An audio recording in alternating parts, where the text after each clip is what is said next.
quelques aspects qui peuvent t'aider si tu es entrepreneur ou entrepreneuse et que pour le coup tu te demandes beaucoup. Un des trucs que moi j'ai mis en place, c'est de me donner des dates butoirs pour des projets importants. Ça veut dire quoi? Ça veut dire que plus tu laisses le temps à ton cerveau de ruminer et de se poser des questions, moins il va faire. Donc, le fait de pouvoir avoir un échappatoire, entre guillemets, ou avoir un deadline, on appelle ça en anglais, ça veut dire une date butoir, pour avoir fait ce que tu t'es demandé de faire. Après, moi, ce que j'ai, par contre, fait une nuance, c'est que j'ai compris que je voulais beaucoup de choses en peu de temps et que certaines choses prennent quand même du temps et que j'avais meilleur temps de bien les faire depuis le début pour éviter de devoir les refaire sur le long terme.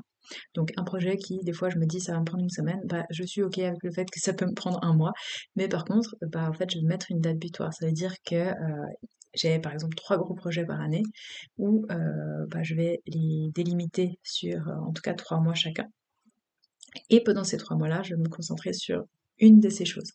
Donc une de ces choses, ça peut être, je sais pas moi, les nouveaux arrivants pour les coachings. Bah, ok, je vais ouvrir de août à octobre et là, du coup, bah, je vais commencer à promouvoir plus les appels, etc. Et du coup, plus passer de temps avec la prospection. Savoir que je fais pas vraiment de prospection à froid, dans le sens que les gens, bah, ils me reconnaissent grâce au personal branding et ils vont cliquer bah, sur bah, le lien, par exemple, du bilan offert qui est en bas. Et là, bah, du coup, on va prendre contact ensemble et ils seront déjà triés à cause bah, du formulaire. Donc, c'est des gens qualifiés qui viennent à moi parce qu'ils ont des problématiques dans le sens, bah, ils n'arrivent pas à trouver une personne avec qui construire leur vie, ou ils n'arrivent pas à être en paix avec eux-mêmes, même s'ils réussissent. Ils sont à deux doigts de se séparer de leur partenaire parce qu'ils n'arrivent pas à articuler ce qui va pas au fond d'eux, etc. Donc ça, c'est des problématiques personnelles parce que moi, j'encourage vraiment à faire un bilan à 360 degrés et à avancer en tant qu'humain. On est beaucoup plus ce que juste une catégorie ou une autre. Et en tant qu'entrepreneur, ben, en fait, tout ce qui nous affecte dans le personnel nous affecte aussi dans le professionnel. Et il n'y a pas, tu dois choisir, dans le sens que tu dois te choisir toi et faire le travail sur toi, mais tout le reste en découlera. Donc voilà, donc c'est par 3 mois, essayer de chercher en fait à avancer sur un point. Donc par exemple, si là le prochain gros moto pour moi, ce sera bah, l'emailing, donc reprendre les emails que vous recevez, etc. Ça sera aussi bah, le fait de refaire l'agenda qui arrive chaque année. Et ça, bah, c'est 2 gros projets, entre guillemets, mais que ça va pas prendre tout mon temps, mais pour le coup, c'est les seuls projets que je vais me donner sur les 3 prochains mois.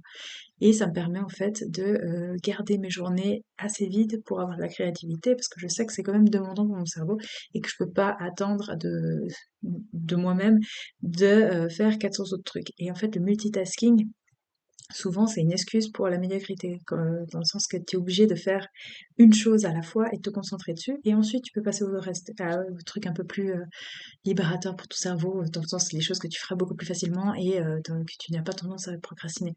Et en fait, donner des petites récompenses comme ça, après avoir fait la tâche, ça va t'aider, je pense. Parce qu'en tout cas, moi, c'est ce qui m'aide le plus. Ça veut dire, par exemple, je me dis, bah là, je fais du contenu pendant une journée, c'est acté, une fois par mois je fais ça, et en fait ça m'évite tous les jours de perdre du temps, entre guillemets, à devoir réfléchir à un sujet, à devoir réfléchir à la préparation, au setup, etc.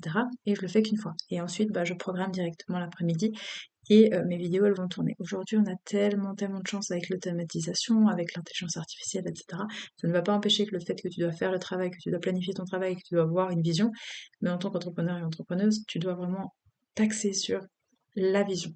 Ta vision, c'est quoi? Et commencer à faire des choix en rapport avec cette vision-là et la personne que tu as envie de devenir. Et cette personne que tu as envie de devenir, quelles actions elle met en place? Est-ce que vraiment travailler de 5 heures du matin à 23 heures tous les jours va l'aider? Non. Prends un jour de congé par semaine et prends du temps pour toi. Apprends à justement lâcher prise sur certaines choses, apprends à déléguer, apprends à être plus serein sur certains aspects de ta vie. Et tout ça, ça va vraiment t'aider sur le long terme parce que c'est un marathon. Et si t'as aucun plaisir dans tout ce que tu fais, je peux t'assurer que tu vas pas réussir à tenir parce que ton cerveau a besoin de gratification. Donc soit il va aller chercher de la gratification instantanée qui est dans la dopamine rapide, tout ce qui est les jeux vidéo, la télé, les réseaux sociaux, le scroll, etc. Soit il va chercher de la dopamine lente. Et la dopamine lente, c'est tout ce qui est sain pour toi et qui est gratifiant sur le long terme. Ça veut dire qu'aujourd'hui, tu fais des actions plus difficiles et ça te donnera des résultats dans le temps. Tu sais même pas s'il y a des résultats, mais à force de faire plus d'actions avec de la dopamine lente, bah en fait, tu auras de meilleurs résultats sur le long terme et ce sera beaucoup plus sain. Et c'est ce que je te souhaite. Parce que souvent, on a tendance à croire que bah, ça doit être dur, ça doit être difficile et tout. Mais en fait, la difficulté est dans la simplicité. C'est difficile pour ton cerveau de choisir des choses simples parce qu'il n'a pas l'habitude, il a envie de tout faire complexe, de tout chercher à, euh, à faire brouillon ou n'importe. Mais en fait, c'est simple. Planifie des choses concrètes que tu peux mettre en place, que ça demande que toi d'y arriver et travailler là-dessus. Travailler sur soi, il y a personne qui, qui t'en empêche. Travailler sur bah, ton état d'esprit et ta manière de voir les choses, il y a personne qui t'en empêche.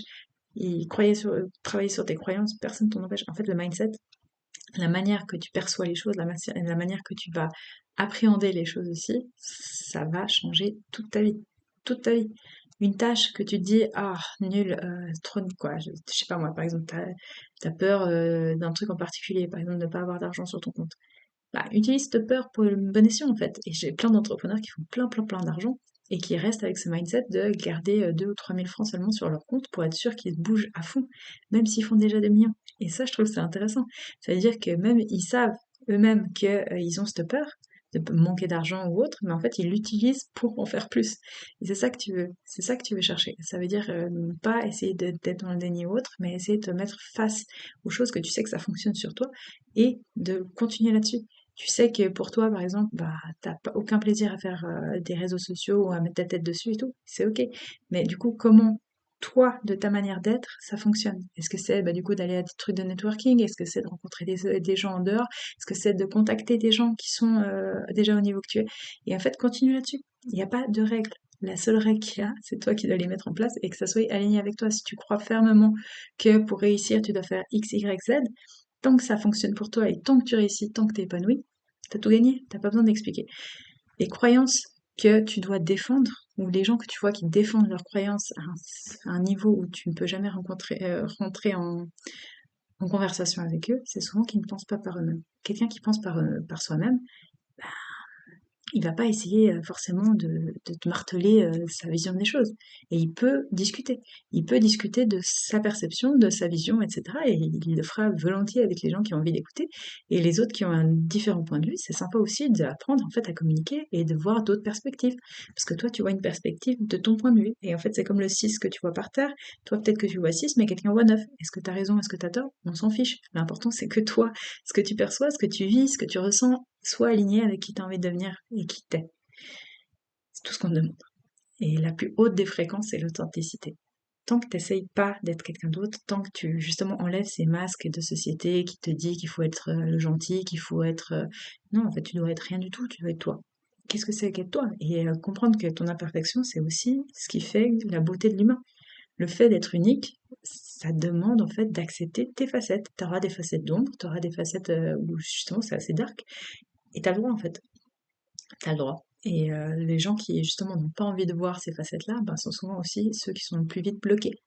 Parce qu'il y a de tout. S'il y a de l'ombre, c'est qu'il y a du soleil. Ok? Donc la vie n'est pas juste une facette, la vie n'est pas juste un truc, et la vie, bah, de ta vie en tout cas, elle est à 360 degrés. Elle est sur les piliers dans lesquels tu as envie de construire.